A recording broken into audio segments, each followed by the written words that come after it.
Vice President Joe Biden had a busy start to 2017 with the swearing-in of a new Congress, a surprise Medal of Freedom, a speech at Davos, and one last trip to Ukraine. Biden launched himself into work in a final sprint to mark what at the time seemed to be the end of a four-decade run at the highest levels of government, in part to wrap up his policy portfolios, in part to highlight his accomplishments, and in part to keep himself busy after the death of his son a year earlier. But while Biden was keeping himself occupied, his office was closing. His office spaces in the West Wing, Eisenhower Executive Office Building, and at his official house, the Naval Observatory, were quickly packed by aides. Aides were left packing boxes of files and documents late into the night as more stuff kept arriving due to the conflicting goals of using his office until the very last minute while it was required to close. There is still no clear explanation for how a tiny number of sensitive documents found their way into boxes containing Biden's personal belongings. The now attorneys, presidents, and the White House have declined to specify precisely who packed and transferred the items. A special counsel is currently looking into how Biden handled confidential information after leaving the White House in 2017. Based on interviews with former and current administration officials and others familiar with the procedure, this account of how Biden's aides closed down his vice presidential office includes new information about the sensitive materials they hid with personal belongings. The placement of the classified documents alongside personal and political papers at the very least indicates a problem with the records preservation procedure. One individual with knowledge of the find said that the line of events began with the discovery by the Biden attorney last November of a manila folder labeled VP Personal that included one of the classified documents. According to that person, 10 secret documents from Biden's term as vice president include U.S. intelligence memoranda and briefing materials that address subjects like Ukraine, Iran, and the United Kingdom.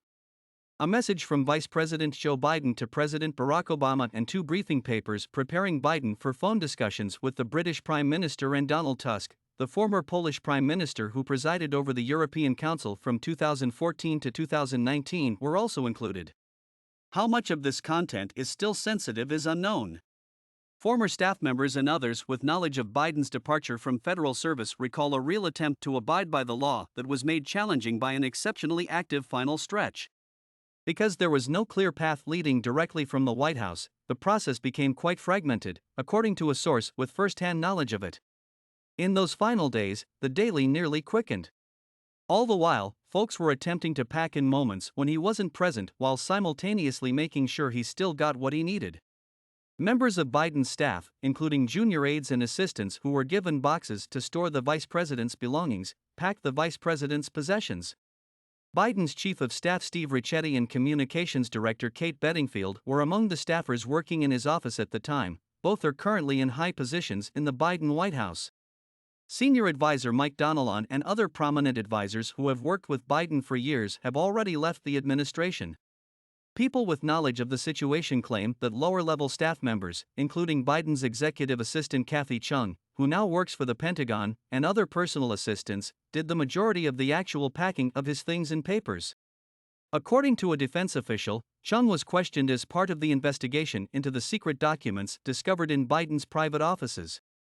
CNN tried to get in touch with her, but she didn't react. The frantic final days.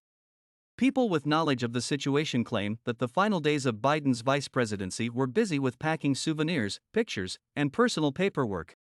Even though the National Archives received the majority of Biden's papers and paperwork in a process that started several weeks before he left office, last-minute work went on right up until the time he left the White House for Donald Trump's inauguration. Many of Obama and Biden's advisors were fearful of the future and wanted to solidify many of their achievements because of the impending election of Trump to the White House. Many people who were there agree that it was a tense time. The familiar insider remarked, "It was just a really odd period for everyone." Former aides claim that the regular flow of official activities Biden maintained in the last days made packing up his office more challenging. A briefing memo was necessary for each high-profile meeting, which frequently contained sensitive material that the president needed to be aware of before meeting with foreign leaders. In only the last 5 days of his vice presidency, Biden met Chinese President Xi Jinping in Switzerland and Ukrainian President Petro Poroshenko in Kiev. 2 days before leaving office, he had a phone conversation with the Prime Minister of Iraq. Additionally, he spoke on the phone earlier this week with the Prime Minister of Japan and the President of Kosovo. More sensitive documents kept coming in while his team in Washington labored to guarantee that all the information in his offices was properly packaged and handed to the government. Another person acquainted with the procedure added, "Documents and briefings are always pouring in, and it didn't slow down, even when the boxes were being packed." A person with knowledge of the situation claims that aides worked through the night to finish the packing so as not to obstruct Biden from using his offices. One of the people with knowledge of the situation stated, "We had clear Presidential Records Act rules everyone did in terms of how to close things down. Those that needed to pay attention to them did, without a doubt. For the most of us, it wasn't something that consumed all of our time, but obviously for those in charge of the vice president's affairs, it was a serious problem and they handled it accordingly." The operation to pack and preserve Obama's records, some of which were moved to a temporary site in Illinois, was carried out independently of the operation to pack and preserve Biden's office. According to a former administration official, Biden's staff negotiated individually and separately with the National Archives to guarantee the vice president's materials were turned over. While the National Archives sent employees to the White House to collect the president's files and papers, officials claimed that not all vice presidential materials received the same level of respect. Officials claim that rather than using experts from the archives, staff workers from the vice president's office are frequently left to sort through documents on their own. It would be simpler for files outside the Oval Office to be mixed up or left behind, according to officials, even though classified documents hold the same level of secrecy for presidents, vice presidents, and anybody with the appropriate security clearance to handle them. The General Services Administration moved several of the boxes of personal objects that were not judged to be included by the records submission obligations to the National Archives from the Vice President's office to a temporary location approximately a block from the White House. They then relocated to a different interim location before finally moving into the Penn Biden Center for Diplomacy and Global Engagement, a think tank Biden founded in early 2018. Former vice presidents do not receive lifetime assistance from GSA, a GSA spokeswoman told CNN. GSA's help is provided for 6 months after the end of their term of office. Former presidents then go on to receive lifetime support from GSA, the spokesperson said. In 2017, GSA supplied the transition team for the outgoing vice president with roughly 5,300 usable square feet of office space at 1717 Pennsylvania Avenue, NW. On July 21, 2017, the transition team for the outgoing vice president left the area. Biden in motion. But as packing and categorizing took place at the White House during those busy final days of his term, Biden was on the go. Biden received the renowned Medal of Freedom in a ceremony in the state dining room that moved the vice president to tears as Obama began the final week of his presidency with a surprise for his partner. The medal's citation made this clear: "A grateful nation honors Vice President Joseph R. Biden, Jr. for his lifetime of service on behalf of the United States of America." It was intended to mark a farewell to public life. When Biden was getting ready to enter the private sector for the first time as an adult, the idea of running for president in 2020 wasn't even a private thought. The day after being awarded the Medal of Freedom, Biden made a stop in New York to appear on ABC's The View, sitting down with Whoopi Goldberg and Joy Behar as part of his victory lap of public service.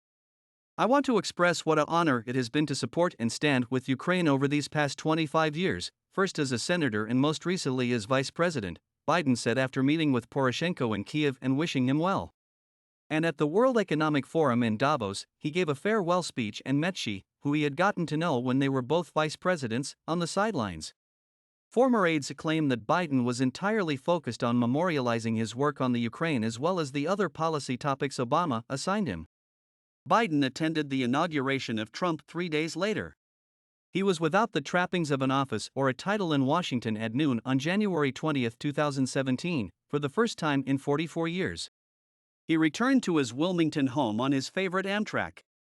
Behind the scenes, a small group of Biden's staffers were unpacking boxes and setting up a new home in McLean, Virginia, not far from Washington, D.C., where Alexander Haig, a former Nixon chief of staff and Reagan Secretary of State, formerly resided. It acted as both an office and a meeting place while Biden's trusted advisors mapped out his new course. At the time, his desire to run against Trump and win the presidency was not even a secret thought.